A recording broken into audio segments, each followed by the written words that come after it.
Your mentality is heavily linked to your reality. And the fact that most people have such weak mindsets comes from the fact that they have a weak life, a weak body, a weak social circle, a weak network, a weak bank account, a weak relationship, and then their mind is weak. Well, of course. Whereas if you had a group of soldiers around you, men who were dedicated, who would ride or die with you, if you were strong, if your woman would never leave you no matter what because she idolizes you, then your mentality would be strong. Your mind would be strong by extension. So if someone comes to me and goes, I doubt myself, I usually look at them and go, yeah, I understand why. You're a little fat piece of shit. You're stupid. Of course you do. Excuses sound best to the person that's making them up. Stop feeling sorry for yourself. Get off the pity potty. Telling everybody your sad and sob stories, trying to get people to show up to your pity potties and your pity parades. If you ever see me in a Rolls Royce, a 6 or 7 star hotel, living my life to the fullest, don't get jealous of me, because I worked my ass off to get it. Nobody handed me nothing. Wake your ass up. Awaken the beast inside. It's game on. It's go season. It's time for you to take advantage of the access and the resources that you have in your country and your community. You got a problem with your life. You got a problem with your environment. Do something about it.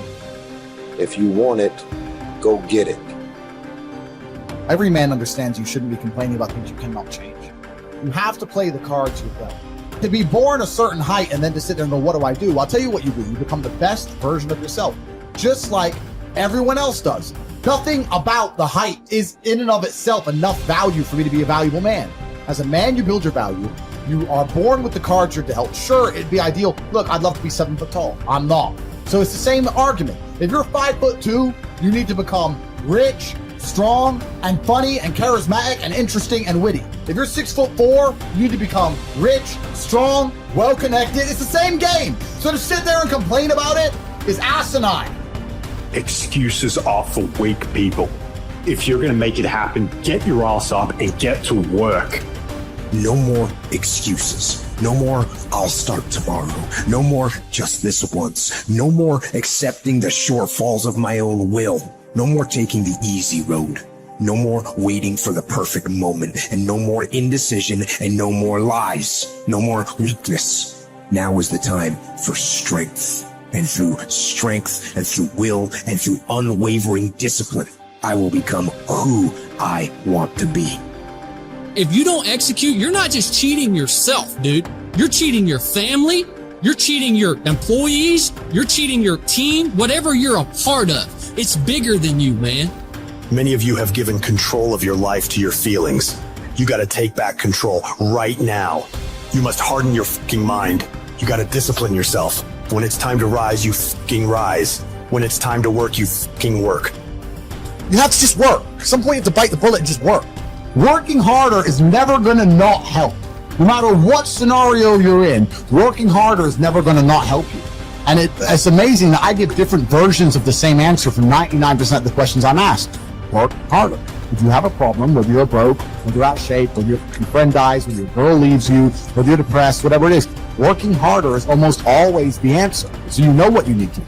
You need to do it. And what's amazing, again, it's kind of like the antidote. If you take the antidote before the poison, then you never get sick in the first place. If you're always working as hard as possible, if you're always working your ass off and trying to be the best version of yourself every single day, then you never get sick in the first place. You're already working. You're already taking the antidote. So things can't attach to you. They can't get hold of you. Working hard is the antidote to everything. So why don't you just do it in advance? Why don't your life just become work like mine? Why don't you just dedicate yourself to a cause and get up and do what you're supposed to do every single day?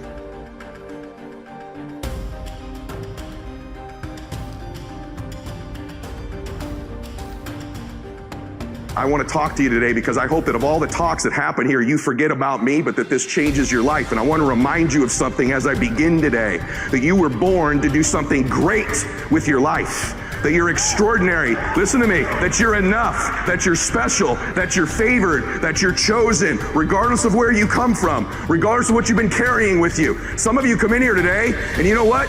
You've even thought of harming yourselves. Maybe you're even proud of the fact you haven't killed yourself. But every day, some of us are killing ourselves with the shame we carry from something we've done, some humiliation, some fear. We put this gun to our head every day that tells us we're not enough. We're not strong enough, pretty enough, smart enough, favored enough, that we're doomed. And we carry these guns in our head every day that shame us, that take our confidence from us, that steal our joy. It's like a knife. You don't have to kill yourself because you do it every day. You do it over and over and over again. And there's a better way forward. You can put those things down in your life. You could decide today that you were born to do something great. You could set aside this weapon that you keep using against yourself to hold you back from your joy, from your passion, from your achievement, from all the goodies in life. You could decide today, just intentionally, to set this weapon down, whatever it is. Something from your childhood, a divorce, a business failure, something you're just not proud of that you've done. Set it down. Stop using it as a weapon against yourself and realize that happened for you and not to you. I'll prove it to you. I'm a big believer in fake it till you make it. I don't want you seeing, people say, well, social media is so full of like these fake lives. People have always lived fake lives. I was living a fake life way before social media came along. In fact, when I became an entrepreneur, I wanted to be somebody so bad. I wanted to be rich so bad. I thought, if I don't look successful, no one's going to listen to me. Who's going to listen to a young kid in business about how to save your money when I didn't have any? That was my own limiting belief. What's yours?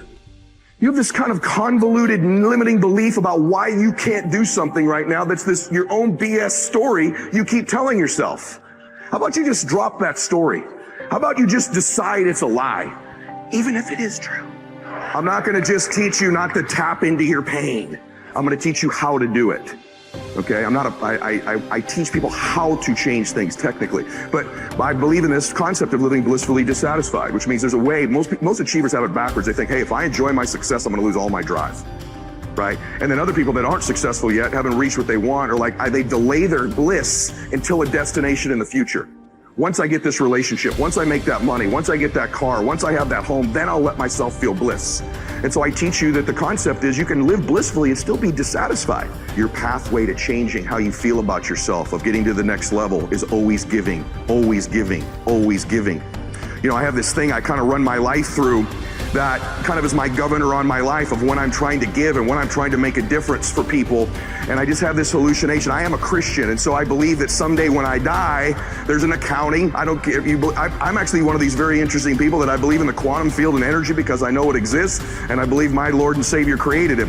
You have whatever your belief is wonderful. I don't preach. I just want you to know. I know there's an energy field. I know there's a God, and Lewis asked me on the show, what are 3 truths? And I said, the first thing is there's a God. I just want you to know that. So you believe your beliefs. I respect them. I admire them. I have people from every belief center in the world on my program.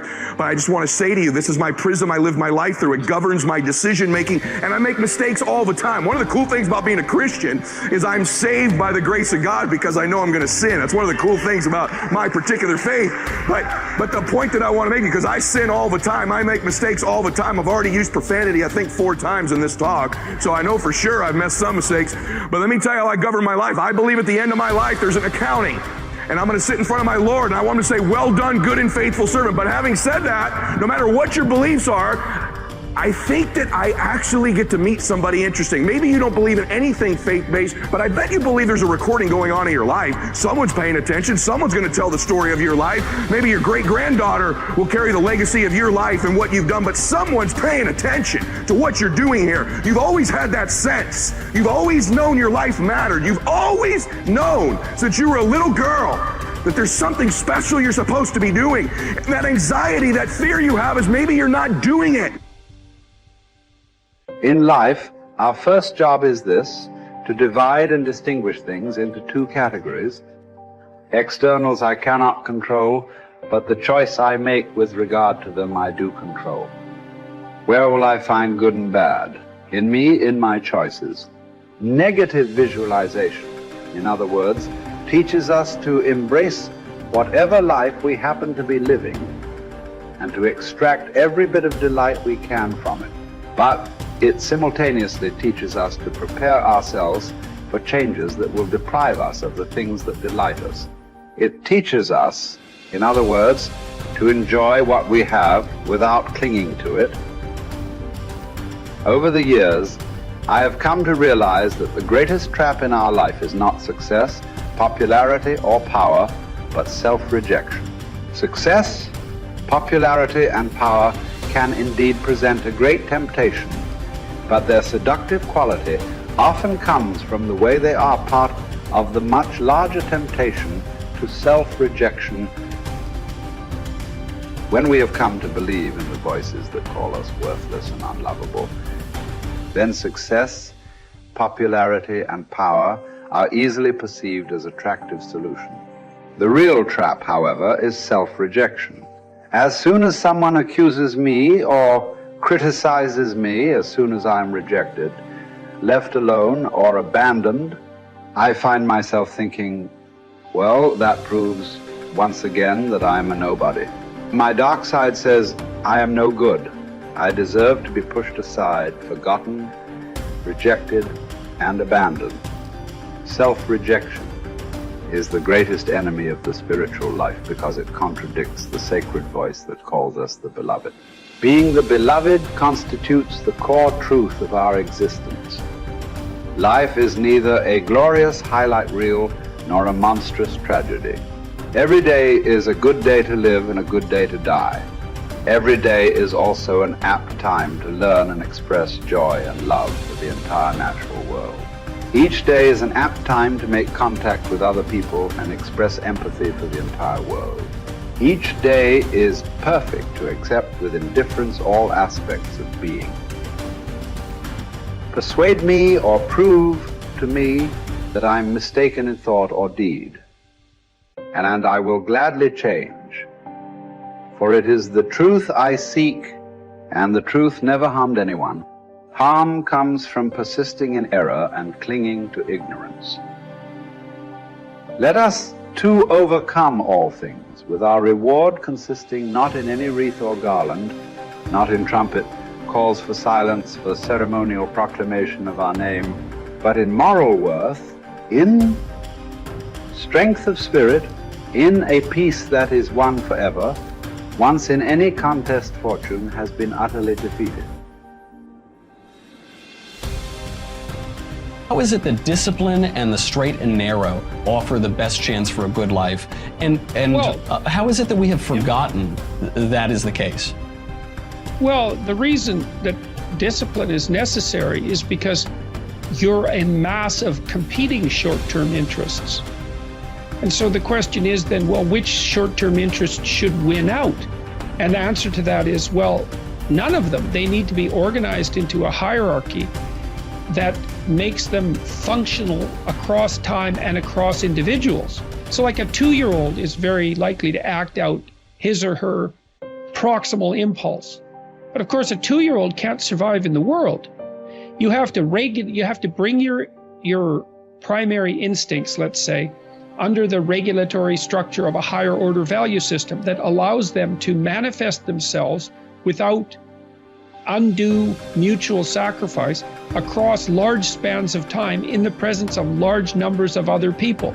So that requires a very sophisticated ordering. It's like, we already talked about the fact that a meta-narrative is necessary to unite subcultures, say, so that they can operate peacefully and harmoniously within the same space. The same thing applies within you, because you're an internal coalition of warring single-minded tribes, and they have to all be brought under the organizational structure of long-term collective vision, let's say. Mm-hmm. And in order to do that, you have to be disciplined. And any discipline, technically speaking, is an attempt to bring all those competing short-term impulses under a larger scale and more inclusive framework. And so you do that, and then, well, that's actually what gives you freedom. Being impulsive and being free aren't the same things, because if you're impulsive, you're just the slave of your impulses. Right. There's no freedom in that. That's the same freedom, so to speak, literally, that a 2-year-old has, because a 2-year-old isn't socialized yet. So it's a completely, that doesn't function in the sophisticated world. It doesn't work. Right. Everyone knows it.